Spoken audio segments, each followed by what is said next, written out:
नमस्कार, स्वागत है आपका इंडिया वॉइस पर। मैं हूं आपके साथ स्वीटी दीक्षित। बुलेटिन की शुरुआत करेंगे हम जानकारी के साथ। पंजाब कांग्रेस के नेता और विधायक सुखपाल सिंह खेरा को पुलिस ने गुरुवार की सुबह उनके घर से गिरफ्तार कर लिया है। तो वहीं पुलिस का कहना है कि उनके खिलाफ एक पुराना एनडीपीएस एक्ट का मामला था, जिस पर कार्रवाई करते हुए उन्हें अरेस्ट किया जा रहा है और जल्द ही उन्हें जलालाबाद कोर्ट में पेश किया जाएगा, जिसकी जानकारी खुद सुखपाल सिंह ने लाइव आकर दी है और कहा है कि ये एक झूठा केस था और सुप्रीम कोर्ट ने उसे इस केस में राहत दी है, जिसके बाद भी डीआईजी के अंतर्गत बनी एसआईटी की टीम का गठन हुआ, जिसमें 2 एसएसपी भी शामिल रहे और उनकी रिपोर्ट के आधार पर गिरफ्तारी की गई। बता दें कि सुखपाल सिंह खेरा की गिरफ्तारी को एक राजनीतिक शिकंजा भी माना जा रहा है। आपको बता दें कि पंजाब कांग्रेस अध्यक्ष ने ट्वीट करके कहा है कि पंजाब कांग्रेस विधायक सुखपाल खेरा की हालिया गिरफ्तारी से राजनीतिक प्रतिशोध की बू आती है। ये विपक्ष को डराने की कोशिश है और मुख्य मुद्दों से ध्यान भटकाने की आप पंजाब सरकार की चाल है।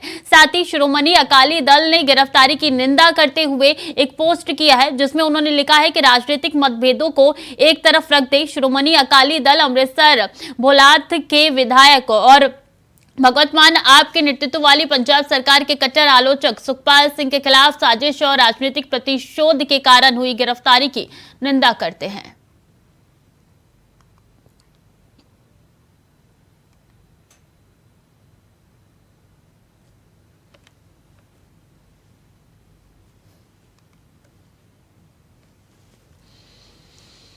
मध्य प्रदेश के उज्जैन में 12 साल की अर्धविपक्षी बलात्कार पीड़िता की मदद के लिए आगे आए पुजारी ने बताया कि जब उन्होंने लड़की को देखा तो वो बेहद भयावह स्थिति में थी। मध्य प्रदेश के उज्जैन शहर में सड़क पर खून से लथपथ पाई गई 12 वर्षीय रेप पीड़िता की हालत आज भी गंभीर है। इस घटना के बाद से लोगों में आक्रोश नजर आ रहा है। 3 और लोगों को हिरासत में लिया गया और जांच के लिए एसआईटी का गठन किया गया। इस बीच कानून व्यवस्था को लेकर विपक्ष लगातार शिवराज सरकार पर निशाना साध रहा है।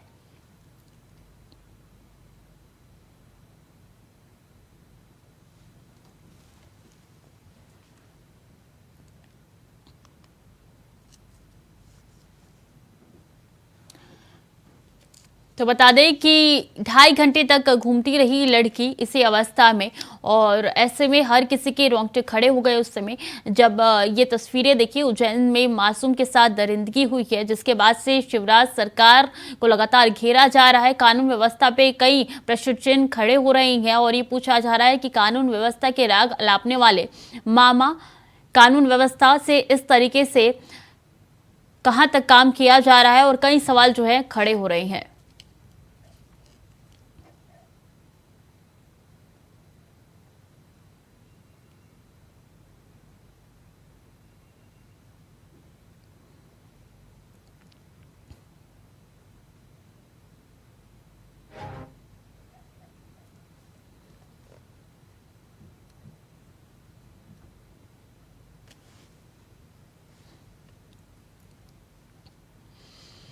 अब सीधे चलेंगे जहां पे अखिलेश यादव क्या कुछ कह रहे हैं, आपको सुनाते हैं। आगे क्या होना है कह देंगे तो उसको अदरवाइज आप निकालोगे। या टिकट कट गई या टिकट बदली तो हमारे कार्यकर्ता क्यों निराश करना चाहते हैं? अरे भाई तो चलिए खबर में आगे बढ़ेंगे। मध्य प्रदेश के उज्जैन में 12 साल की अर्धविपक्षी बलात्कार पीड़िता की मदद के लिए आगे आए पुजारी ने बताया कि जब उन्होंने लड़की को देखा तो वो बेहद भयावह स्थिति में थी। मध्य प्रदेश के उज्जैन शहर में सड़क पर खून से लथपथ पाई गई 12 वर्षीय रेप पीड़ित की हालत अभी भी गंभीर है। इस घटना के बाद से लोगों में आक्रोश नजर आ रहा है। 3 और लोगों को हिरासत में लिया गया है और जांच के लिए एसआईटी का गठन किया गया। इस बीच कानून व्यवस्था को लेकर विपक्ष लगातार शिवराज सरकार पर निशाना साध रहा है।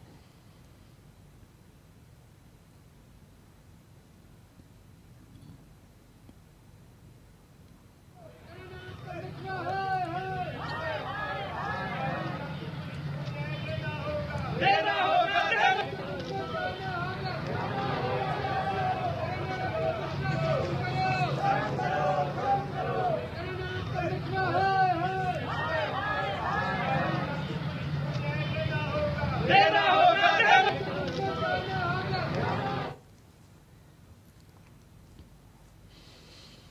और खालिस्तानी संगठन सिख फॉर जस्टिस के प्रमुख गुरपवंत सिंह पन्नू का दुस्साहस भरा एक और वीडियो सामने आया है। इसमें फ्लाईओवर की दीवारें दिखाई दे रही हैं। इन दीवारों पर लिखे हैं खालिस्तानी समर्थक और भारत विरोधी नारे। वीडियो जारी कर खालिस्तानी आतंकी ने दावा किया है कि ये सब भारत की संसद के पास हुआ है।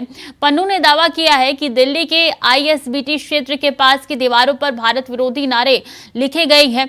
पन्नू की ओर से वीडियो जारी करके पुलिस के महकमे में फिर हड़कंप मच गया है। उत्तरी दिल्ली के एक वरिष्ठ अधिकारी ने बताया है कि ऐसा माना जा रहा है कि पन्नू ने भारत विरोधी नारे लगाते हुए उत्तर पूर्वी दिल्ली को उत्तरी दिल्ली से जोड़ने वाले एक फ्लाईओवर में तोड़फोड़ की थी।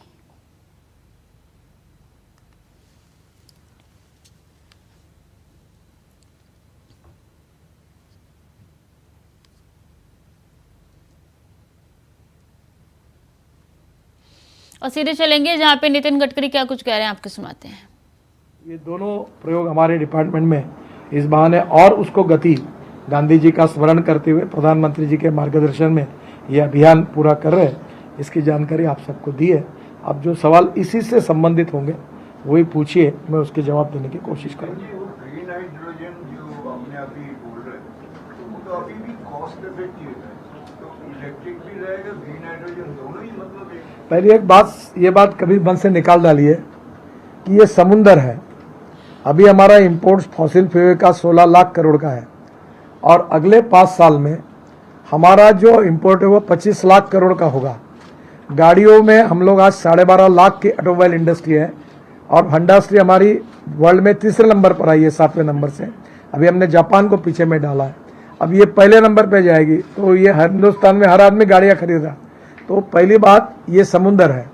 दूसरी बात, मैं ये कहता हूं कि मेरा उद्देश्य है पेट्रोल डीजल को समाप्त करना, फॉसिल फ्यूल को। ये मेरा उद्देश्य है, ये मेरा डिक्लेरेशन नहीं है। आप लोग मेरे मुंह में भलती बात मत डालो। तो उद्देश्य और डिक्लेरेशन में फर्क पड़ता है। पर ये इतना बड़ा समुंदर है कि electric, ethanol, methanol, biodiesel, bio LNG, bio CNG, hydrogen सब कुछ करने के बाद में भी हम 5 साल में 10% भी फ्यूल कम इंपोर्ट किया तो भी बहुत होगा। इतना बड़ा समुंदर है और इसलिए सब प्रयास करें, जिसमें दम है वो करें। ग्रीन हाइड्रोजन में प्रॉब्लम यह है कि ग्रीन हाइड्रोजन, पहला है ब्लैक हाइड्रोजन जो कोयले से बनता है, दूसरा है ब्राउन हाइड्रोजन जो पेट्रोलियम से बनता है, तीसरा है ग्रीन हाइड्रोजन जो पानी से और ऑर्गेनिक वेस्ट से बनता है। अभी हमारे यहाँ प्रॉब्लम है electrolyser. We are number 1 in the world. मैंने फैक्ट्री लॉन्च की बंगलोर में। इलेक्ट्रोलाइजर हम वर्ल्ड में सबसे ज़्यादा बनाने वाला देश है, पर 1 किलो हाइड्रोजन को 50 यूनिट बिजली लगती है। तो अभी वो बहुत कॉस्टली होता है। तो हमें $1 से नीचे 1 किलो हाइड्रोजन लाना है। तो म्यूनिसिपल वेस्ट वाटर और सोलर रूफटॉप यूज़ करके हम लोग वो हाइड्रोजन बनाने की बात कर रहे हैं। दूसरी ओर बेंगलोर की केमिकल रिसर्च जो भारत सरकार की है, उन्होंने बायोमास को बायोडाइजेस्टर में डालकर विदाउट पावर उन्होंने मीथेन से हाइड्रोजन बनाया। तो अब इसमें बहुत रिसर्च चल रहा है। दूसरी बात, ये 6 डिपार्टमेंट इसमें इन्वॉल्व है। तो मैंने प्रधानमंत्री जी के साइंटिफिक एडवाइज़र को कल पूरा डिटेल दिया और उन्होंने ये तय किया कि 6 विभागों की मीटिंग, वो नया जो हमारा एग्जीबिशन सेंटर बना है गुड़गांव में, क्या नाम उसका, यशोभूमि। तो यशोभूमि में मीटिंग बुलाने का तय किया। इसमें सबसे बड़ा प्रॉब्लम है फिलिंग स्टेशन, गैस स्टेशन, फिर हाइड्रोजन का मैन्युफैक्चरिंग और फिर ऑटोमोबाइल में उस प्रकार के व्हीकल, बसेस तैयार हो गई, ट्रक तैयार हो गए, बसेस तैयार हो गई। अभी सीमेंस का एक ट्रक था, वो ड्यूअल फ्यूल पे आया, अभी एग्जीबिशन में सब आया, पर उसका फिलिंग स्टेशन की कॉस्ट ही 4 करोड़ लगती है। तो कैसे लगेगा? 1 किलो में बचत होगी 8 रुपये 10 रुपये किलो की, वो कहाँ से लगाएंगे? तो इसमें टेक्नोलॉजी को लाना, इसको सस्ता करना। तो मैंने ये प्रधानमंत्री जी के साइंटिफिक एडवाइज़र को रिक्वेस्ट की। अब इसको पूरा इकट्ठा करके भारत सरकार रूल्स रेगुलेशन, कुछ कॉमर्स मिनिस्ट्री करेगी, कुछ इलेक्ट्रिक में हमारे RK सिंह साहब के पास है, कुछ महेंद्रनाथ पांडे के पास है, कुछ पेट्रोलियम के पास है, कुछ हमारे पास है। तो प्रधानमंत्री के जो साइंटिफिक एडवाइज़र है उसका स्टडी करके हम सबको बुलाकर कोऑर्डिनेट करके हाइड्रोजन के बारे में भविष्य की नीति बनाएंगे। सर, मैं आमिर हूं न्यूज़ नेशन से। आपने देखा कि दिल्ली से जयपुर का इलेक्ट्रिक हाईवे कई जगह पे बनाए जा रहे हैं। इलेक्ट्रिक हाईवे मतलब जहाँ पे आप गाड़ियाँ चार्ज कर सकते हैं। आपने कहा वायर्ड इलेक्ट्रिक, नहीं, हाँ। वो तैयार हम कर रहे हैं, नहीं। उसके बारे में थोड़ा सा डिस्क्राइब करें। अभी ऐसा है कि मैं 30 तारीख को जेकोस्लोवाकिया जा रहा हूँ और मैं स्कोडा कंपनी में भी जा रहा हूँ। तो मैं तो जा रहा हूँ, वो हमारी कंस्ट्रक्शन की इंटरनेशनल कॉन्फ्रेंस है उसके लिए। उसमें ऐसा है कि एक केबल ऊपर में होती है, यूरोपियन कंट्री में होती है, और अब उसने 24 मीटर की बस बनाई है। 3-3 बसेस, वो ट्रेलर होता है, क्या बोलते हैं उसको, 3 ट्रॉली जैसे 3 बसेस होती है और इलेक्ट्रिक पे जाती है। अब उसमें क्या है कि लिथियम आयन बैटरी बहुत ही कम है, तो लिथियम आयन के बैटरी की एक बस की कीमत 1 करोड़ 10 लाख जाती है और इसकी कीमत 3 बसेस की कीमत 80 लाख रुपए आएगी। तो ये कॉस्ट सस्ती है और दिल्ली से जयपुर ये करीब 1.25 घंटे में जाएगी। बिजनेस क्लास की सीट होगी। मेरी टाटा के साथ काफ़ी मीटिंगें हो गई और उन्होंने इस प्रोजेक्ट का DPR तैयार किया है, टेक्निकली डिटेल तैयार हुआ है। फिर स्कोडा के साथ वो भी बातचीत कर रहे हैं और हम लोग कोशिश करें कि ये BOT में हो, हम 1 रुपया न डालें। और फिर ट्रक उसमें केबल पे चलेंगे, रेलवे जैसे बसेस चलेगी, फिर डबल डेकर बसेस चलेगी और इलेक्ट्रिक लिथियम आयन बैटरी के बजाय केबल से मिलेगी। और मैंने NK सिंह, अपना VK सिंह साहब को रिक्वेस्ट की है कि ये काम के लिए मुझे बिजली आप सस्ते में दीजिए, क्योंकि इसकी कमर्शियल यूज़ में 11 रुपये से 12 रुपये यूनिट जा रही है। तो उन्होंने भी प्रॉमिस किया कि आप मीटिंग बुलाइए, मैं इसमें सोल्यूशन निकालता हूँ। अब इस पर डिटेल हम अध्ययन कर रहे हैं।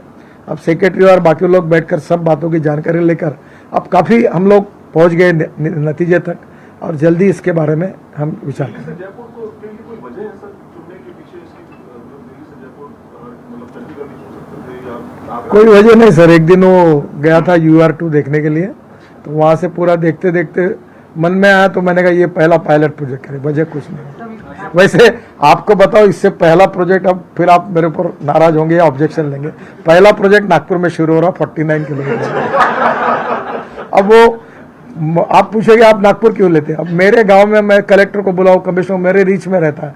हिंदुस्तान में करने में बहुत लोगों को समझाना पड़ता है, अनुमति लेनी पड़ती है, थोड़ा समय लगता है। समीर दीक्षित को लेकर आओगे सर, अपने पॉकेट्स को सर ये प्रोजेक्ट का बताया कि किस तरीके से आप वेस्ट को वेल्थ में कचरे का इस्तेमाल अपने हाईवे कंस्ट्रक्शन में करते हैं। बड़ी तस्वीर समझना चाहता हूँ, देश भर में नेशनल हाईवे बनाने में NHAI क्या देश भर के कचरे का इस्तेमाल करेगा, उसका लार्जर पिक्चर क्या है, कॉस्ट सेविंग क्या है?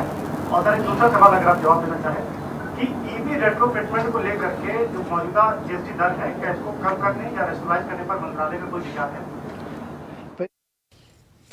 तो नितिन गडकरी को सुने थे आप, किस तरीके से वेस्ट मटेरियल को यूज में लाना है उसकी जानकारी उनके द्वारा दी जा रही थी। अब खबर में आगे बढ़ते हैं। यूट्यूब फैन फेस्ट इंडिया 2023 को संबोधित करते हुए प्रधानमंत्री नरेंद्र मोदी ने कहा है कि वो एक साथी यूट्यूबर के तौर पर लोगों के बीच आकर बेहद खुश है।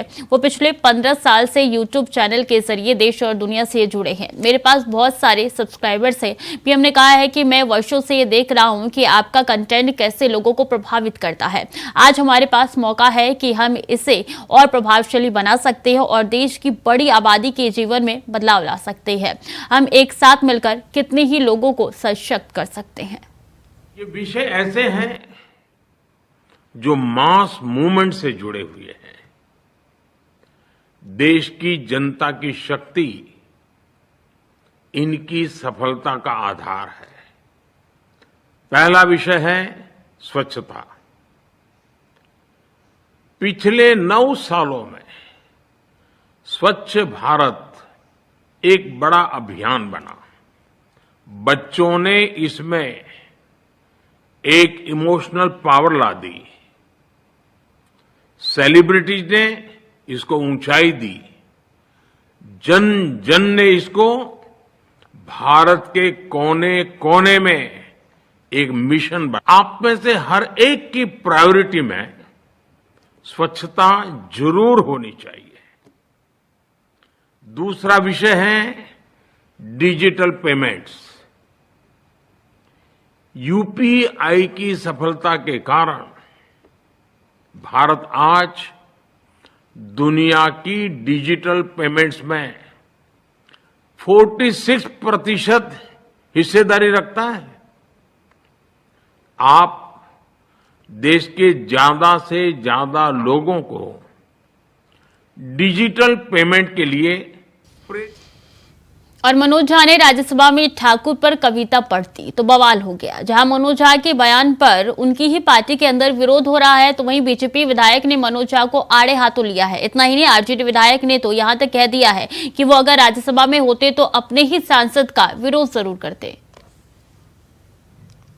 हम सब के अंदर एक ठाकुर है जो न्यायालयों में बैठा हुआ है, विश्वविद्यालयों में बैठा हुआ है, संसद की दहलीज को वो चेक करता है। तो कविता कुछ यूं है, चूल्हा मिट्टी का, मिट्टी तालाब की, तालाब ठाकुर का, भूख रोटी की, रोटी बाजरे की, बाजार खेत का, खेत ठाकुर का, बैल ठाकुर का, हल ठाकुर का, हल की मूठ पर हथेली अपनी, फसल ठाकुर की, कुआं ठाकुर का, पानी ठाकुर का, खेत खलिहान ठाकुर के, गली मोहल्ले ठाकुर के, फिर अपना क्या, गांव, देश, शहर। और मैं फिर से क्लैरिफाई करता हूं, वो ठाकुर मैं भी हूं, वो ठाकुर संसद में है, वो ठाकुर विश्वविद्यालयों में है, वो ठाकुर विधायिका को कंट्रोल करता है। इस ठाकुर को मारो जो हमारे अंदर है। आप ब्राह्मण हैं तो आपने वो यूज नहीं किया, क्योंकि जब आप वो यूज कीजिएगा तो हम ये दावे के साथ बोल सकते हैं कि बनगांव जहां पर आप रहते हैं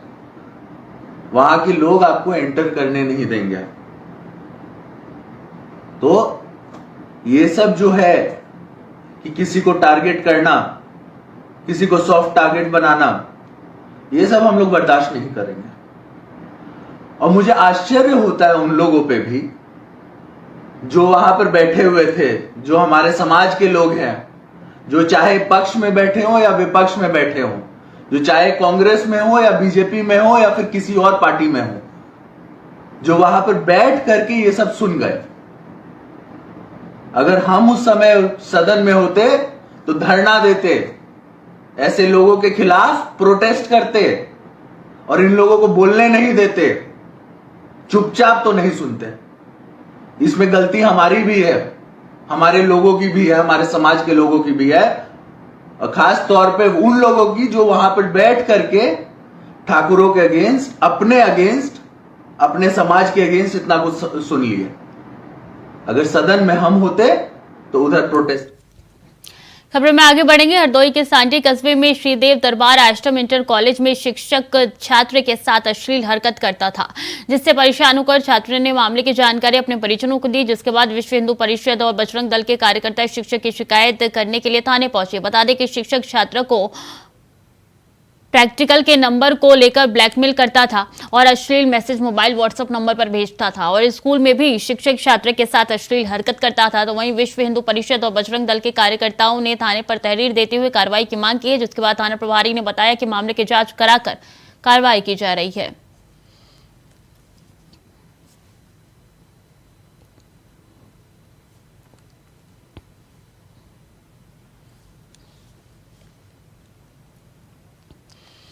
रायबरेली से दर्दनाक खबर सामने आई है, जहां एक युवक की संदिग्ध परिस्थितियों में मौत हो गई। परिजनों ने युवक की हत्या की आशंका जताई है। मृतक के शरीर पर चोट के निशान मिले हैं। वहीं परिजनों ने पुलिस पर सवाल खड़े किए हैं। परिजनों ने पुलिस पर आरोप लगाते हुए कहा है कि पुलिस ने घायल को अस्पताल पहुंचाने के बजाय सड़क किनारे छोड़ दिया। फिलहाल पुलिस मामले की जांच में जुट गई है।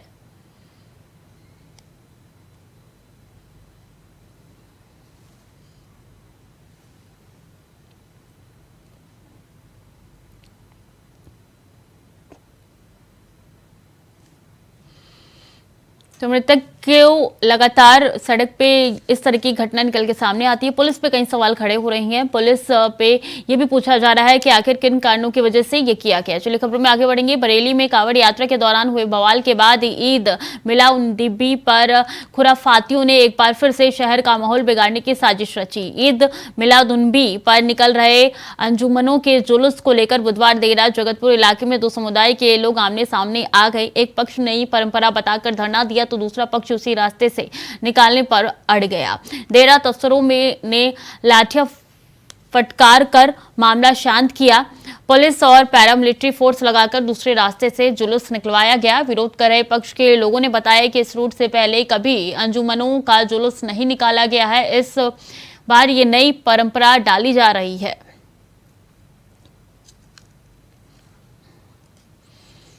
और लखीमपुर खीरी के खीरी थाना क्षेत्र में सीओ सिटी ने प्रेस कॉन्फ्रेंस कर खुलासा किया है, जहां उन्होंने बताया कि पुलिस और लुटेरों के बीच में मुठभेड़ हो गई, जिसमें एक लुटेरे के पैर में गोली लग गई है और घायल बताया जा रहा। बाकी को गिरफ्तार कर लिया गया है। बता दें कि बैंक ग्राहक सेवा केंद्र संचालक से 1,13,000 की लूट की थी, जिसके बाद स्वाट टीम ने 5 लुटेरों को गिरफ्तार किया। साथ ही लूट के पैसों से डाउन पेमेंट पर खरीदी गई बाइक सहित एक और बाइक, साथ ही 60,000 रुपए नगद भी बरामद किए।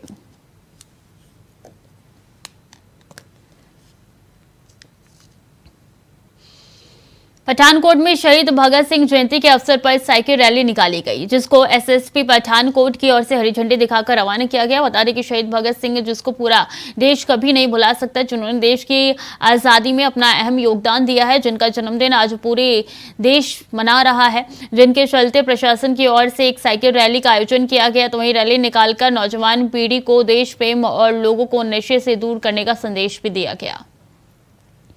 अमृतसर के गिलवाली गेट इलाके में एक्साइज विभाग को बड़ी सफलता मिली है। बता दें कि एक्साइज विभाग ने अवैध शराब की 240 बोतलें जब्त की है। आरोपी को गिरफ्तार किया है। बता दें कि आरोपी ने जुर्माना भरने की बात कबूल कर ली है। तो वहीं आबकारी विभाग अधिकारी ने बताया कि जुर्माना भरने के बाद आरोपी को रिहा किया जा सकता है। अगर वो जुर्माना नहीं भरता है तो उसे सजा भी हो सकती है। साथ ही आपको बता दें कि अधिनियम के तहत दोषी को कंपाउंड कार्रवाई के तहत 2 से 2.5 साल तक का जुर्माना लगाया जा सकता है। तो एक्साइज विभाग को बड़ी सफलता मिली है। अवैध शराब की 240 बोतलें जो है वो बरामद की है। आरोपी को गिरफ्तार कर लिया है। आरोपी की तरफ से लगातार कहा जा रहा है कि जुर्माना भरा जा सकता है और पुलिस कह रही है कि अगर जुर्माना भर दिया तो उनको रिहा कर दिया जाएगा।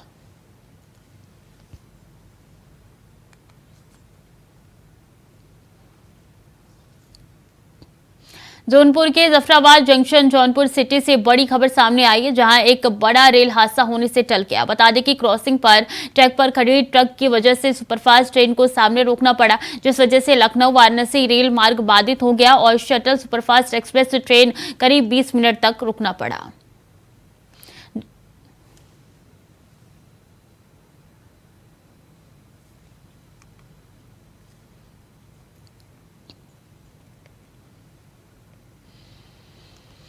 तो फिलहाल के लिए बुलेटिन में इतना ही। खबरें लगातार जारी है, देखते रहिए इंडिया वॉइस।